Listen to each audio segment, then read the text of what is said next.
ವೀಕ್ಷಕರೇ, ಭಾರತದ ಅತ್ಯಂತ ಜನಪ್ರಿಯ ಟಿವಿ ಕಾರ್ಯಕ್ರಮಗಳಲ್ಲಿ ಒಂದಾಗಿರುವಂತ ಆಪ್ ಕಿ ಅದಾಲತ್ ಕಾರ್ಯಕ್ರಮದ ಬಗ್ಗೆ ನಿಮ್ಮಲ್ಲಿ ಹಲವರಿಗೆ ಗೊತ್ತಿರಬಹುದು.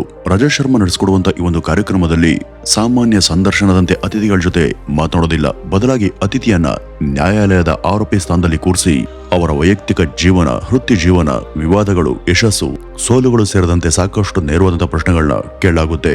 ಇದೇ ಕಾರ್ಯಕ್ರಮಕ್ಕೆ ನಮ್ಮ ಕನ್ನಡದ ರಾಕಿಂಗ್ ಸ್ಟಾರ್ ಯಶ್ ಮೊದಲ ಬಾರಿ ಅತಿಥಿಯಾಗಿ ಬಂದಾಗ ಅವ್ರ ಮುಂದೆ ಕೂಡ ಒಂದಲ್ಲ ಎರಡಲ್ಲ ಸಾಕಷ್ಟು ನೇರವಾದಂತ ಪ್ರಶ್ನೆಗಳು ಎದುರಾಗಿದ್ವು.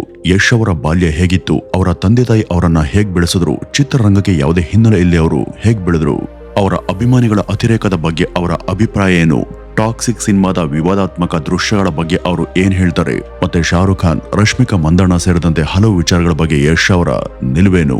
ವೀಕ್ಷಕರೇ, ಈ ಒಂದು ಕಾರ್ಯಕ್ರಮದಲ್ಲಿ ಯಶ್ ಅವರಿಗೆ ಸಾಕಷ್ಟು ಕಠಿಣ ಮತ್ತು ಕೆಲವೊಮ್ಮೆ ನೇರವಾಗಿ ಮುಜುಗರ ಉಂಟು ಮಾಡಬಹುದಾದಂತಹ ಪ್ರಶ್ನೆಗಳನ್ನು ಕೂಡ ಕೇಳಲಾಯಿತು. ಆದ್ರೆ ಈ ಒಂದು ಸಂದರ್ಶನದ ವಿಶೇಷತೆ ಪ್ರಶ್ನೆಗಳು ಮಾತ್ರ ಅಲ್ಲ, ಆ ಪ್ರತಿ ಪ್ರಶ್ನೆಗೆ ಯಶ್ ಕೊಟ್ಟಂತ ಉತ್ತರನೇ ಹೆಚ್ಚು ಗಮನವನ್ನ ಸೆಳೆದಿದ್ದು. ಹಾಗಾಗಿ ಈ ಒಂದು ಸಂದರ್ಶನದಲ್ಲಿ ಕೇಳಲಾದಂತ ಎಲ್ಲಾ ಪ್ರಶ್ನೆಗಳನ್ನ ಹೇಳೋದಕ್ಕಿಂತನೂ ಕೂಡ ಯಶ್ ಅವರ ವ್ಯಕ್ತಿತ್ವ, ಅವರ ಆಲೋಚನೆ ಮತ್ತೆ ಅವರ ಬುದ್ಧಿವಂತಿಕೆಯನ್ನು ತೋರಿಸುವಂತ ಅತ್ಯಂತ ಪ್ರಮುಖ ಪ್ರಶ್ನೆಗಳನ್ನ ಮಾತ್ರ ಆಯ್ಕೆ ಮಾಡಿಕೊಂಡು ನಿಮ್ ಮುಂದೆ ಇಡ್ತಾ ಇದೀವಿ. ಅದಕ್ಕೆ ಯಶ್ ಎಷ್ಟು ಬುದ್ಧಿವಂತಿಕೆಯಿಂದ ಉತ್ತರವನ್ನು ಕೊಟ್ಟರು ಅನ್ನೋದನ್ನ ಈಗ ನೋಡ್ತಾ ಹೋಗೋಣ. ವೀಕ್ಷಕರೇ, ಈ ರಜತ್ ಅವರು ಯಶ್ ಅವ್ರಿಗೆ ಆರಂಭದಲ್ಲೇ ಕೇಳದಂತ ಒಂದು ಪ್ರಶ್ನೆ ಸಾಕಷ್ಟು ಕುತೂಹಲವನ್ನ ಮೂಡಿಸುವಂತಿತ್ತು. ಈ ಯಶ್ ತುಂಬಾ ಹಠ ಮತ್ತು ಜಿದ್ದಿನ ವ್ಯಕ್ತಿ ಅನ್ನುವಂತ ಆರೋಪ ಇದೆ. KGF ನಲ್ಲಿ ರಾಕಿ ಹೇಳುವ ಹಾಗೆ ನಾನು ಅನ್ಕೊಂಡಿದ್ದನ್ನ ಮಾಡೇ ಮಾಡ್ತೀನಿ ಅನ್ನುವಂತ ಸ್ವಭಾವ ನಿಜ ಜೀವನದಲ್ಲೂ ನಿಮ್ಗೆ ಇದೆಯಾ ಅಂತ ಪ್ರಶ್ನೆ ಹಾಕಿದ್ರು. ಇದಕ್ಕೆ ಯಶ್ ಕೊಟ್ಟಂತ ಉತ್ತರ ತುಂಬಾ ಸರಳವಾಗಿತ್ತು. ಸರ್, ಇರೋದು ಒಂದೇ ಜೀವನ, ನಾವೇನಾಗ್ಬೇಕು, ಏನ್ ಮಾಡ್ಬೇಕು ಅಂತ ಬಯಸ್ತೀವೋ ಅದಕ್ಕಾಗಿನೇ ಗಟ್ಟಿಯಾಗಿ ನಾವು ನಿಲ್ಬೇಕಾಗುತ್ತೆ. ಅದು ಹೊರಗಡೆ ಅವ್ರಿಗೆ ಜಿದ್ದಿನಂತೆ, ಆದ್ರೆ ಒಳ್ಳೆ ವಿಚಾರಕ್ಕಾಗಿ ಜಿದ್ದು ಅನ್ನೋದು ಇರ್ಬೇಕಲ್ವಾ. ಅಂದ್ರೆ ಯಶ್ ಅವ್ರ ಪ್ರಕಾರ ಈ ಜಿದ್ದು ಅನ್ನೋದು ತಪ್ಪಲ್ಲ, ಆದ್ರೆ ಆ ಜಿದ್ದನ್ನ ಯಾವ ದಿಕ್ಕಿನಲ್ಲಿ ಬಳಸ್ತೀವಿ ಅನ್ನೋದು ಮುಖ್ಯ. ನಂತರ ಈ ರಜತ್ ಶರ್ಮಾ ಯಶ್ ರವರ ಬಾಲ್ಯದ ಬಗ್ಗೆ ಕೇಳಿದ್ರು. ನೀವು ಚಿಕ್ಕವರಾಗಿದ್ದಾಗ ತುಂಬಾ ತುಂಡ್ರಾಗಿದ್ರಂತೆ, ನಿಮ್ಮ ತಂದೆ ನಿಮ್ಮನ್ನ ತುಂಬಾ ಹೊಡಿತಿದ್ರಂತೆ, ನಿಜಾನ ಅಂತ ಕೇಳಿದ್ರು. ಆಗ ಯಶ್, ನಮ್ ತಂದೆ ತುಂಬಾ ಸ್ಟ್ರಿಕ್ಟ್ ಆಗಿದ್ರು, ನಾನು ಶಾಲೆ ಅಥವಾ ಕಾಲೇಜಿನಿಂದ ಮನೆಗೆ ಬರೋದು 10 ನಿಮಿಷ ತಡ ಆದ್ರೂ ಕೂಡ ಅವರು ನನ್ನನ್ನ ಹುಡುಕೊಂಡು ಬರ್ತಾ ಇದ್ರು. ಅದಕ್ಕಾಗಿನೇ ನಮ್ಮ ಸ್ನೇಹಿತರು ನಮ್ಮ ತಂದೆಯನ್ನ ಟೈಗರ್ ಅಂತ ಕರೀತಿದ್ರು ಅಂತ ಉತ್ತರ ಕೊಟ್ಟಿದ್ರು. ಆದ್ರೆ ಈ ಒಂದು ಕಠಿಣತನದ ಹಿಂದೆ ಅವರ ತಂದೆ ಉದ್ದೇಶ ಬೇರೆನೇ ಇತ್ತು. ಮಗ ತಪ್ಪು ದಾರಿಯಲ್ಲಿ ಹೋಗ್ಬಾರ್ದು, ಜೀವನದಲ್ಲಿ ತನ್ನ ಕಾಲಿನ ಮೇಲೆ ನಿಲ್ಬೇಕು ಅನ್ನೋದು ಅವರ ತಂದೆಯ ಚಿಂತೆ ಆಗಿತ್ತು. ಇದೇ ಒಂದು ವಿಚಾರನೆ ಮುಂದೆ ಯಶ್ ಅವರ ಜೀವನದ ದೊಡ್ಡ ಸಿದ್ಧಾಂತವಾಗಿ ಬದಲಾಯಿತು. ಇನ್ನು ನಿಮ್ಮ ತಂದೆ ಪ್ರೊಡ್ಯೂಸರ್ ಅಥವಾ ಡೈರೆಕ್ಟರ್ ಆಗಿರ್ಲಿಲ್ಲ, ಚಿತ್ರರಂಗದಲ್ಲಿ ನಿಮ್ಗೆ ಯಾವುದೇ ಬ್ಯಾಕ್ ಗ್ರೌಂಡ್ ಇರ್ಲಿಲ್ಲ, ಅದರಿಂದ ನಿಮ್ಗೆ ಏನಾದ್ರೂ ಬೇಸರವಾಗಿತ್ತ ಅಂತ ಕೇಳಿದ್ರು. ಅದಕ್ಕೆ ಯಶ್ ಕೊಟ್ಟಂತ ಉತ್ತರ ತುಂಬಾ ಸ್ಪಷ್ಟ, ಇಲ್ಲ, ಏಕೆಂದ್ರೆ ನಮ್ಮ ತಂದೆ ಚಿಕ್ಕಂದಿನಿಂದಲೇ ಒಂದು ವಿಷಯವನ್ನ ಕಲಿಸಿದ್ರು, ನಾವು ಯಾರ ಹಂಗಲ್ಲೂ ಕೂಡ ಬದುಕಬಾರದು, ಯಾರ ಮುಂದೆ ಕೂಡ ಹೋಗಿ ಬೇಡ್ಕೊಳ್ಬಾರದು, ನಿನ್ನ ಜೀವನವನ್ನ ನೀನೇ ಕಟ್ಕೊಳ್ಬೇಕು ಅಂತ ಹೇಳಿದ್ರು. ಇನ್ನು ಈ ಒಂದು ಪ್ರಶ್ನೆ ಯಶ್ ಅವರ ವ್ಯಕ್ತಿತ್ವವನ್ನ ಇನ್ನೂ ಚೆನ್ನಾಗಿ ತೋರಿಸುತ್ತೆ.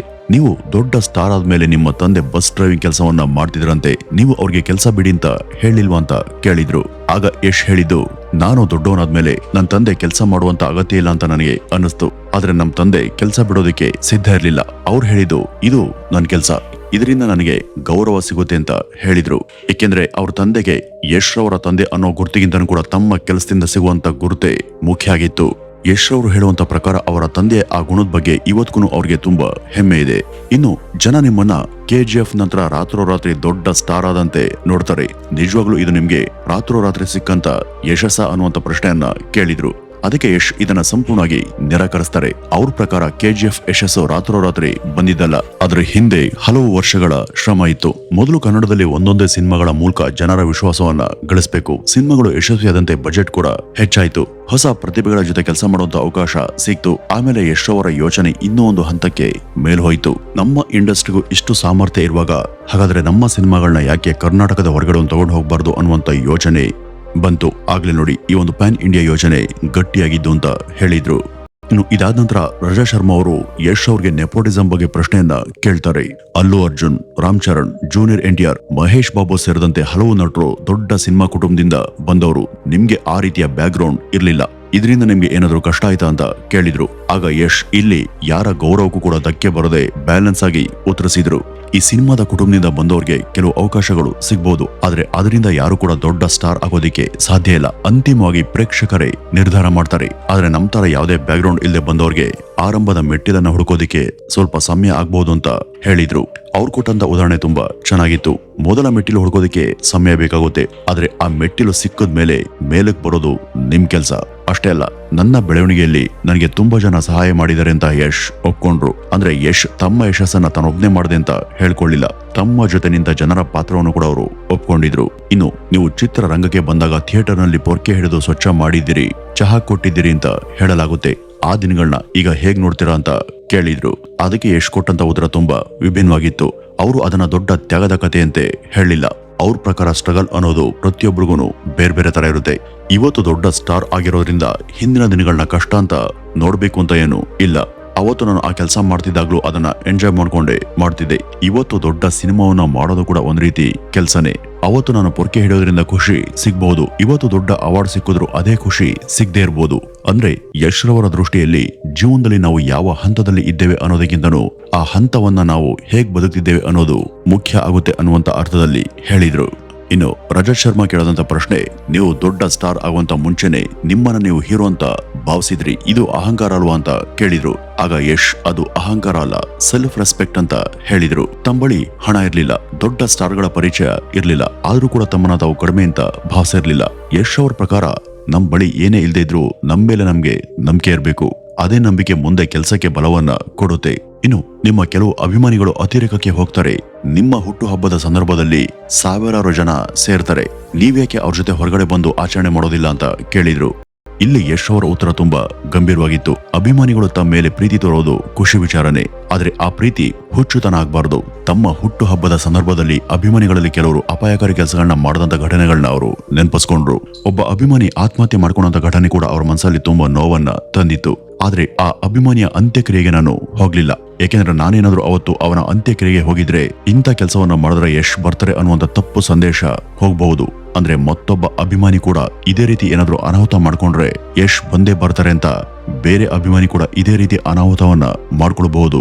ಹಾಗಾಗಿ ಅಭಿಮಾನಿಗಳಿಗೆ ತಪ್ಪು ಸಂದೇಶ ಹೋಗಬಾರ್ದು ಅನ್ನುವಂತ ಕಾರಣಕ್ಕೆ ನಾನು ಅವನ ಅಂತ್ಯಕ್ರಿಯೆಗೆ ಹೋಗ್ಲಿಲ್ಲ ಅಂತ ಹೇಳಿದ್ರು. ಮತ್ತೆ ಯಶ್ ಅವರು ಅಭಿಮಾನಿಗಳಿಗೆ ಹೇಳಿದಂತ ಮಾತು ತುಂಬಾ ಸ್ಪಷ್ಟವಾಗಿತ್ತು. ನನ್ನ ಸಿನಿಮಾ ಇಷ್ಟ ಆದ್ರೆ ನೋಡಿ, ಇಷ್ಟ ಆಗದೆ ಇದ್ರೆ ಬಿಡಿ, ಆದ್ರೆ ನಿಮ್ಮ ಜೀವನ, ನಿಮ್ಮ ತಂದೆ ತಾಯಿ ಮತ್ತು ನಿಮ್ಮ ಭವಿಷ್ಯವನ್ನ ಹಾಳು ಮಾಡ್ಕೋಬೇಡಿ ಅಂತ ಹೇಳಿದ್ರು. ಇದು ಬಹುಶಃ ಆ ಸಂದರ್ಶನದಲ್ಲಿ ಯಶ್ ಕೊಟ್ಟಂತ ಅತ್ಯಂತ ಜವಾಬ್ದಾರಿಯುತ ಉತ್ತರಗಳಲ್ಲಿ ಒಂದಾಗಿತ್ತು. ಮತ್ತೆ ಇದ್ರ ಮಧ್ಯ ರಶ್ಮಿಕಾ ಕೊಟ್ಟಂತ ಹೇಳಿಕೆ ಬಗ್ಗೆ ಕೂಡ ಒಂದು ಪ್ರಶ್ನೆ ಬಂದಿತ್ತು. ರಶ್ಮಿಕಾ ಯಾವುದೋ ಒಂದು ಸಂದರ್ಶನದಲ್ಲಿ ಯಶ್ ಶೋ ಆಫ್ ಅಂತ ಹೇಳಿದ್ರು. ಇದಾದ್ಮೇಲೆ ನಿಮ್ಮ ಅಭಿಮಾನಿಗಳು ಅವ್ರ ಹಿಂದೆ ಬಿದ್ದಿದ್ರು, ಇದ್ರ ಬಗ್ಗೆ ನಿಮ್ಮ ಅನಿಸಿಕೆ ಏನು ಅಂತ ಕೇಳಿದ್ರು. ಯಶ್ ಇಲ್ಲೂ ಕೂಡ ತಮ್ಮ ಅಭಿಮಾನಿಗಳನ್ನ ಸಮರ್ಥಿಸ್ಕೊಳ್ಳಿಲ್ಲ. ಈ ರಶ್ಮಿಕಾ ಯಾವ ಅರ್ಥದಲ್ಲಿ ಆ ಮಾತನ್ನ ಹೇಳಿದ್ದಾರೆ ಅನ್ನೋದು ಗೊತ್ತಿಲ್ಲ, ಆದ್ರೆ ಒಂದ್ ವಿಷಯ ಮಾತ್ರ ಸ್ಪಷ್ಟವಾಗಿ ಹೇಳಿದ್ರು, ಅದು ಅವರವರ ಅಭಿಪ್ರಾಯ. ಯಾರೇ ನನ್ನ ಬಗ್ಗೆ ಏನ್ ಬೇಕಾದ್ರೂ ಅಭಿಪ್ರಾಯವನ್ನ ಹೊಂದಬಹುದು, ಆದ್ರೆ ಮತ್ತೊಬ್ಬರ ಅಭಿಪ್ರಾಯ ನನ್ನ ವ್ಯಕ್ತಿತ್ವವನ್ನ ಬದಲಾಯಿಸೋದಿಲ್ಲ, ಮತ್ತೆ ಇನ್ನೊಬ್ಬರ ಅಭಿಪ್ರಾಯ ನನ್ನ ವ್ಯಕ್ತಿತ್ವ ಅಲ್ಲ ಅಂತ ಹೇಳಿದ್ರು. ಮತ್ತೆ ಇದಕ್ಕಿಂತ ಮುಖ್ಯವಾಗಿ ತಮ್ಮ ಅಭಿಮಾನಿಗಳಿಗೆ ಅವರು ಯಾರಾದ್ರೂ ನನ್ನ ಬಗ್ಗೆ ಕೆಟ್ಟದಾಗಿ ಮಾತನಾಡಿದ್ರೆ ನೀವ್ ಹೋಗಿ ಅವರನ್ನ ಅವಮಾನ ಮಾಡಬೇಡಿ, ಮತ್ತೊಬ್ಬ ನಟನನ್ನ ಗೌರವಿಸದವನು ನನ್ನ ಅಭಿಮಾನಿನೇ ಅಲ್ಲ ಅಂತ ಹೇಳಿದ್ರು. ಇನ್ನು ನೀವು ಹೇಳೋದೇನಂದ್ರೆ ನಿಮ್ಮ ಸಿನಿಮಾವನ್ನ ನಿಮ್ಮ ತಂದೆ ತಾಯಿ ಜೊತೆ ಕೂತ್ ನೋಡೋದಕ್ಕೆ ಸಾಧ್ಯ ಆಗ್ಬೇಕು ಅಂತ, ಆದ್ರೆ ಟಾಕ್ಸಿಕ್ ನಲ್ಲಿ ನೀವು ಮಾಡಿರುವಂತ ಕೆಲ ದೃಶ್ಯಗಳ ಬಗ್ಗೆ ದೊಡ್ಡ ಚರ್ಚೆ ಆಗಿದೆ, ಇದು ನಿಮ್ಮ ಮಾತಿಗೆ ವಿರುದ್ಧ ಅಲ್ವಾ ಅಂತ ಅವರು ಕೇಳಿದ್ರು. ಈ ಸಿನಿಮಾ ಅನ್ನೋದು ಒಂದ್ ಕತೆ, ಒಬ್ಬ ನಟನಾಗಿ ಕತೆ ಮತ್ತು ಪಾತ್ರಕ್ಕೆ ಬೇಕಾಗಿದ್ದನ್ನ ಮಾಡ್ಲೇಬೇಕಾಗುತ್ತೆ. ಟಾಕ್ಸಿಕ್ ಸಿನಿಮಾದಲ್ಲಿ ಕೆಲವು ದೃಶ್ಯಗಳು ಕಥೆಯ ಭಾಗ ಆಗಿದ್ದಾವೆ, ಅವುಗಳನ್ನ ಕೇವಲ ಪ್ರೇಕ್ಷಕರನ್ನ ಸೆಳೆಯೋದಕ್ಕೆ ಮಾಡಿಲ್ಲ ಅಂತ ಯಶ್ ಹೇಳಿದ್ರು. ಅದೇ ಸಂದರ್ಭದಲ್ಲಿ ಅವರು ಒಂದು ವಿಷಯವನ್ನ ಸ್ಪಷ್ಟಪಡಿಸಿದ್ರು, ಈ ಒಂದ್ ಸಿನಿಮಾ ಮಕ್ಕಳಿಗಾಗಿ ಮಾಡಿದ್ದಲ್ಲ, ವಯಸ್ಕರರು ಸಿನಿಮಾ ನೋಡ್ಬೇಕೋ ಬೇಡವೋ ಅನ್ನೋದನ್ನ ಅವರೇ ನಿರ್ಧರಿಸಬೇಕು. ಇಲ್ಲಿ ಯಶ್ ಅವರ ಪ್ರಕಾರ ಒಬ್ಬ ನಟನ ವೈಯಕ್ತಿಕ ಜೀವನ ಮತ್ತು ಅವನ ವ್ಯಕ್ತಿತ್ವ ಮತ್ತೆ ಸಿನಿಮಾದಲ್ಲಿನ ಪಾತ್ರವನ್ನ ಒಂದೇ ರೀತಿಯಲ್ಲಿ ನೋಡಬಾರ್ದು ಅನ್ನೋದು. ಇನ್ನು ಇದೇ ಒಂದು ವಿಚಾರಕ್ಕೆ ಸಂಬಂಧಪಟ್ಟಂತೆ ರಜತ್ ಶರ್ಮಾ ಮತ್ತೊಂದು ನೇರವಾದಂತ ಪ್ರಶ್ನೆಯನ್ನ ಕೇಳಿದ್ರು. ನಿಮ್ಮ ಪತ್ನಿ ರಾಧಿಕಾ ಅವ್ರಿಗೆ ಇಂಥ ದೃಶ್ಯಗಳಲ್ಲಿ ನೀವು ನಟಿಸೋದು ಹೇಗನ್ಸುತ್ತೆ ಅಂತ ಕೇಳಿದ್ರು. ಆಗ ಯಶ್ ಅವರ ಉತ್ತರ ಇಲ್ಲಿ ತುಂಬಾ ಪ್ರಾಮಾಣಿಕವಾಗಿತ್ತು.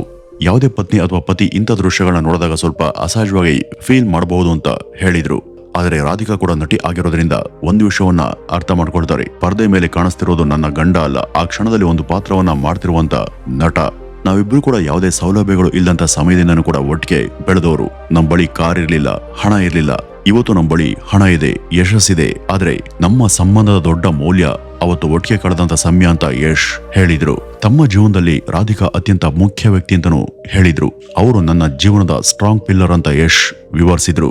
ಇನ್ನು ನೀವು ಈಗಾಗಲೇ KGF ನಂತ ದೊಡ್ಡ ಯಶಸ್ಸನ್ನ ಪಡೆದಿದ್ದೀರಿ, ಹಾಗಿದ್ದು ಕೂಡ ಮತ್ತೆ ದೊಡ್ಡ ರಿಸ್ಕ್ ಅನ್ನ ಯಾಕೆ ತೆಗೆದುಕೊಳ್ತೀರಾ? KGF 3 ಮಾಡಿ ಹಣವನ್ನ ಸಂಪಾದನೆ ಮಾಡಿ ಆರಾಮಾಗೇನೆ ಇರಬಹುದಿತ್ತಲ್ಲ ಅಂತ ಕೇಳಿದ್ರು. ಅವ್ರಿಗೆ ನಿಜವಾದಂತ ರಿಸ್ಕ್ ಅಂದ್ರೆ ಇವತ್ತಿನ ಹಣ ಅಲ್ಲ. ಮನೆಯಿಂದ ಹೊರಬಂದು ಏನು ಕೂಡ ಇಲ್ಲದಂತ ಸ್ಥಿತಿಯಲ್ಲಿ ತಮ್ಮ ಕನಸಿನ ಹಿಂದೆ ಹೋದಂತ ದಿನನೇ ದೊಡ್ಡ ರಿಸ್ಕ್. ಇವತ್ತು ಹಣ ಕಳ್ಕೊಂಡ್ರು ಮತ್ತೆ ಸಂಪಾದಿಸಬಹುದು, ಆದ್ರೆ ಜೀವನದಲ್ಲಿ ಅವಕಾಶ ಸಿಕ್ಕಾಗ ಅದನ್ನ ಬಳಸ್ಕೊಳ್ಳದೆ ಸೇಫ್ ಆಗಿ ಕೂತ್ಕೊಳ್ಳೋದನ್ನ ಯಶ್ ಇಷ್ಟಪಡೋದಿಲ್ಲ. ಅವರು ಜೀವನವನ್ನ ಸ್ವಲ್ಪ ರೋಲರ್ ಕೋಸ್ಟರ್ ರೈಡ್ ನಂತೆ ಬದುಕೋದಿಕ್ಕೆ ಇಷ್ಟಪಡ್ತೀನಿ ಅಂತ ಹೇಳಿದ್ರು. ಹಣವನ್ನ ಕಳೆದುಕೊಳ್ಳುವಂತ ಭಯಕ್ಕಿಂತನೂ ಪ್ರೇಕ್ಷಕರ ನಿರೀಕ್ಷೆಯನ್ನ ತಲುಪ್ತಿರುವಂತ ಭಯನೇ ಹೆಚ್ಚು. ಇದೇ ಕಾರಣಕ್ಕೆ ಅವರು ಕೆಜಿಎಫ್ ನಂತರ ಸುರಕ್ಷಿತವಾದ ದಾರಿಯನ್ನ ಅವರು ಆರಿಸ್ಕೊಳ್ಳಿಲ್ಲ. ಟಾಕ್ಸಿಕ್, ರಾಮಾಯಣ ಈ ರೀತಿ ಮುಂತಾದ ದೊಡ್ಡ ಪ್ರಯತ್ನಗಳ ಕಡೆಗೆ ಹೋದ್ರು. ವೀಕ್ಷಕರೇ, ಇಡೀ ಸಂದರ್ಶನ ಗಮನಿಸಿದರೆ ಯಶ್ ಅವರಲ್ಲಿ ಒಂದು ವಿಚಾರ ತುಂಬಾ ಸ್ಪಷ್ಟವಾಗಿ ಕಾಣಿಸುತ್ತೆ. ಅವರು ತಮ್ಮ ಬಗ್ಗೆ ದೊಡ್ಡದಾಗೇನೋ ಮಾತನಾಡ್ತಾರೆ, ಆದ್ರೆ ಅದಕ್ಕಿಂತ ಕೂಡ ಮುಖ್ಯವಾಗಿ ತಾವು ನಂಬಿರುವಂತಹ ವಿಚಾರಗಳ ಬಗ್ಗೆ ಸ್ಪಷ್ಟವಾಗಿ ಮಾತನಾಡ್ತಾರೆ. ಯಶ್ ಬಗ್ಗೆ ಮಾತನಾಡುವಾಗ ಪ್ರೇಕ್ಷಕರಿಗೆ ಕ್ರೆಡಿಟ್ ಕೊಡ್ತಾರೆ. ತಮ್ಮ ತಂದೆ ತಾಯಿ ಬಗ್ಗೆ ಮಾತನಾಡುವಾಗ ಮೌಲ್ಯಗಳ ಬಗ್ಗೆ ಮಾತನಾಡ್ತಾರೆ. ಅಭಿಮಾನಿಗಳ ಬಗ್ಗೆ ಮಾತನಾಡುವಾಗ ಜವಾಬ್ದಾರಿಯ ಬಗ್ಗೆ ಮಾತನಾಡ್ತಾರೆ. ಮತ್ತೊಬ್ಬ ನಟನ ಬಗ್ಗೆ ಕೇಳಿದಾಗ ಗೌರವದ ಬಗ್ಗೆ ಮಾತನಾಡ್ತಾರೆ. ಮತ್ತೆ ತಮ್ಮ ಸಿನಿಮಾಗಳ ಬಗ್ಗೆ ಮಾತನಾಡುವಾಗ ರಿಸ್ಕ್ ಅನ್ನ ತೆಗೆದುಕೊಳ್ಳೋದಕ್ಕಿಂತ ಕೊಟ್ಟ ಮಾತನ್ನ ಉಳಿಸ್ಕೊಳ್ಳೋದೇ ಮುಖ್ಯ ಅಂತ ಹೇಳ್ತಾರೆ. ಇದೇ ಕಾರಣಕ್ಕೆ ನೋಡಿ, ಈ ಒಂದು ಸಂದರ್ಶನದಲ್ಲಿ ಯಶ್ ಅವರ ಸ್ಟಾರ್ಡಮ್ಗಿಂತ ಕೂಡ ಹೆಚ್ಚು ಗಮನ ಸೆಳೆಯೋದು ಅವರ ಉತ್ತರಗಳ ಹಿಂದೆ ಇರುವಂತ ಆಲೋಚನೆ. ವೀಕ್ಷಕರೇ, ಇದಿಷ್ಟು ಇವತ್ತಿನ ಈ ಒಂದು ವಿಡಿಯೋದ ಮಾಹಿತಿ. ಇನ್ನು ಯಶ್ ಅವರ ಈ ಒಂದು ಉತ್ತರದ ಬಗ್ಗೆ ಮತ್ತು ಅವರ ವ್ಯಕ್ತಿತ್ವದ ಬಗ್ಗೆ ನಿಮ್ಮ ಅನಿಸಿಕೆಯನ್ನ ಕಮೆಂಟ್ ನ ಮೂಲಕ ತಪ್ಪದೆ ತಿಳಿಸಿ. ನಮಸ್ಕಾರ.